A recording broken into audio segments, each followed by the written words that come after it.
हमें ये करना है कि हमेशा ही जिसको डायबिटीज़ है उसको अपना ब्लड शुगर कंट्रोल रखना है, हमेशा ही।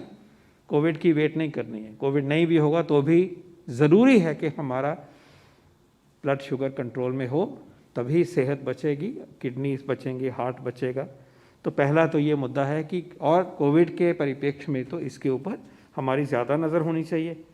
दूसरा है कि हम प्रमोट कर रहे हैं डॉक्टर्स के द्वारा कि स्टीरॉयड दिए जाएं, लेकिन स्टीरॉयड फालतू में शुरू में ही नहीं दे देने, 7वें 8वें दिन तक देने हैं, 6ठे दिन के बाद देने हैं, बहुत इनअप्रोप्रिएट डोज में नहीं देने हैं।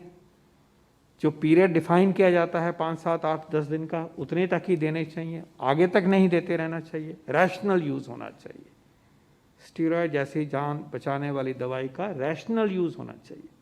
ज़रूरत से ज़्यादा मिलेगा तो इस सिचुएशन तो है ही, दूसरों को भी इल इफेक्ट होता है। इसी तरह से टोसिलिजुमैब वाली जो दवाई है वो तभी दी जाए जब इसकी ज़रूरत है, बिल्कुल फालतू नहीं देनी चाहिए, डेंजरस हो सकती है। और भी कई खतरे हैं, उसमें से एक ये खतरा भी है। तो हमने rational use of this medicine करना है। तीसरी चीज़ कि जब ऑक्सीजन मिले तो जो ह्यूमिडिफायर है उसका पानी साफ़ हो, पानी बदलता रहे, पानी टपकता ना रहे, इसका हमें ख्याल रखना है। चौथा ख्याल रखना है कि जो मरीज़ है वो साफ़ सुथरा हो, उसका हाइजीन हो, हाथ भी साफ़ हो, बॉडी भी साफ़ हो, फालतू में वेट नहीं हो, सिक्रेशन उसके फेस पे नहीं हो। ये चौथी चीज़ है जिसका कि हमने ख्याल रखना है।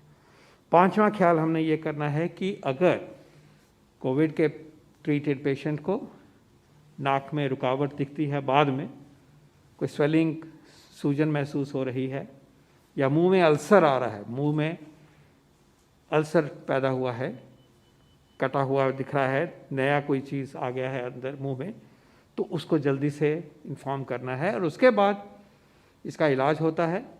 वो दवाइयाँ अच्छी तरह से उपलब्ध हैं। एम्फोटेरेसिन बी नाम की एक दवाई होती है, इंट्रावीनस दी जाती है, इफ़ेक्टिव है। और कभी कभी जो सूजन अंदर बन जाती है नाक में या नाक के और अंदर, उसको निकालने के लिए हम सर्जिकल प्रोसीजर से भी निकालते हैं। तो कहने का मतलब है कि इलाज भी होता है। इलाज टाइम पे शुरू होगा तो अच्छा इलाज होगा।